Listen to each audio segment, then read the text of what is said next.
Rock fishing ulit. Bagong headland, di ko pa nasusubukan dito. Yep, fish on.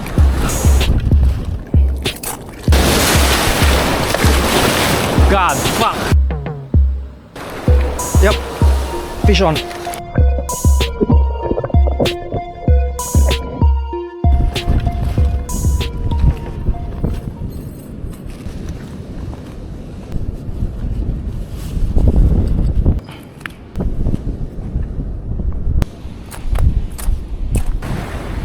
First cast.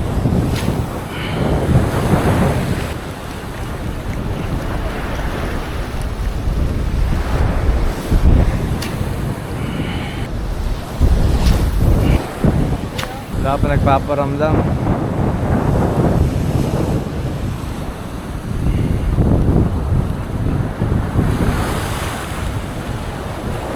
Yep, fish on. Oh fuck.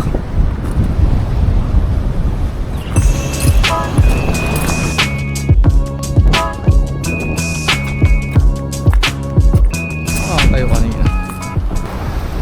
Sayang. Parang kingfish yung kanina. Sumukso ka agad sa ilalim eh. Tapos na-reef ako.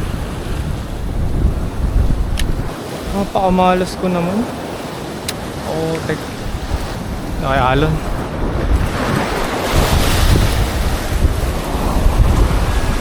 Nadaan lang ata yun.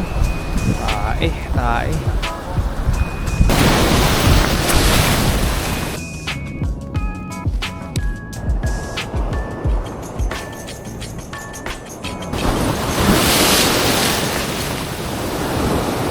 Sayang yung kanina. Sumukso ka agad sa pababa. Naputol yung braid ko. Nabato. Sayang sir. Sayang sir.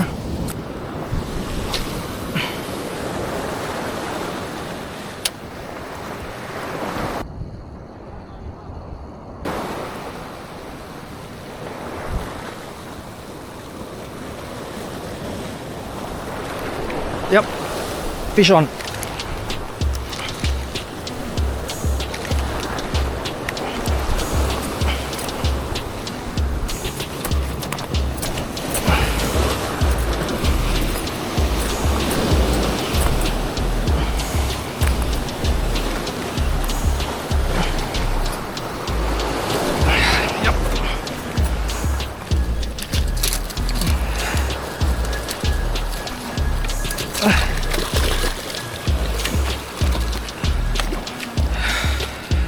Bonnie.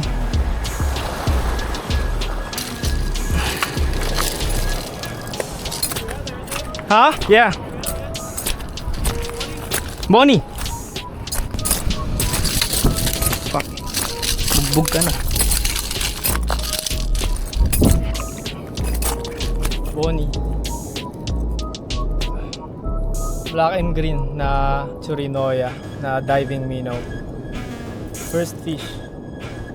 Hindi na pa ako dito. Pwede na, hindi na donut. Bleed ko lang tapos lalagay ko na sa tubig. Yeah.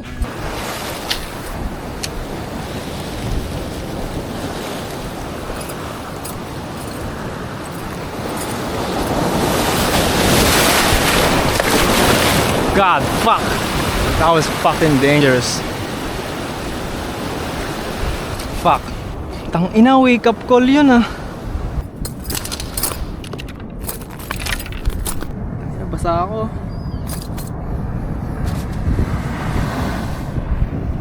Ina, kinabahan ako dun ah. Tignan ako malaglag ang puta. Hayop.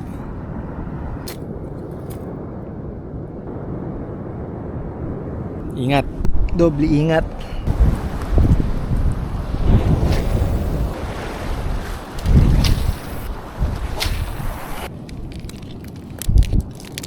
Bali may napulot akong crab kanina. Eto. So patay na. Kanina umaga napulot ko. So akong gawing bait.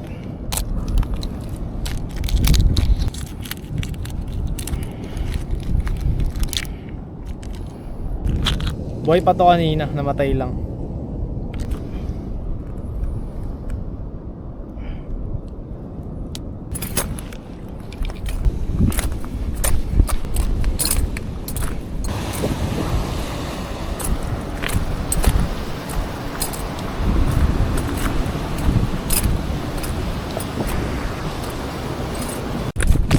Ayun na nga. Hanep. Nakahook ako pero namatay. Namatay yung camera. Napakagaling. Ito yung nahook ko.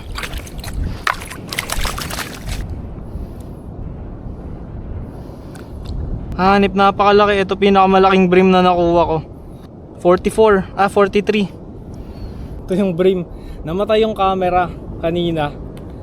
Hanep na yan. Ito yung pinakamalaking bream na nahuli ko kasi laki na ng snapper. Nung pagkakast ko, namatay yung camera. Kaya ginawa ko, hindi ko na kinuha yung ano. Hindi ko na kinuha yung... Balik ko na sa tubig. Ginawa ko, hindi ko na kinuha yung... How big was it? 43. Yeah, it gets me tired. Oh, congratulations. Thanks, man. Minsan lang makahuli ng ganun kalaki na bream. Namatay pa yung camera. Napaka very good. Yun lang nakapanginayang dun. Pero ano yun, PB, personal best yun. Napakalaki. 43 cm na bream. Lumalaban pa tong ano ko. Wala nang linya, lumalaban pa.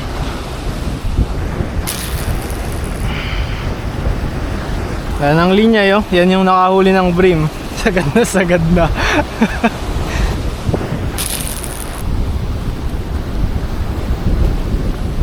Yari na. Pag may sila yun, walang lalabas na isda. Yep. Fish on.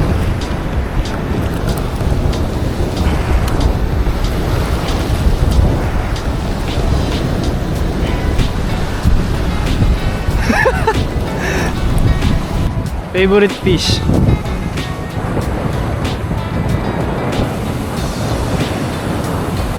Nag-back out na ako. Nakadalawang isda ako. Hindi ko nakunan yung isang malaki, yung bream. Pero solid pa rin naman. Ito yung nakuha ko ngayon, bream. Tapos, isang bonito. First time ko makahuli ng ganito kalaki. Sa susunod ulit.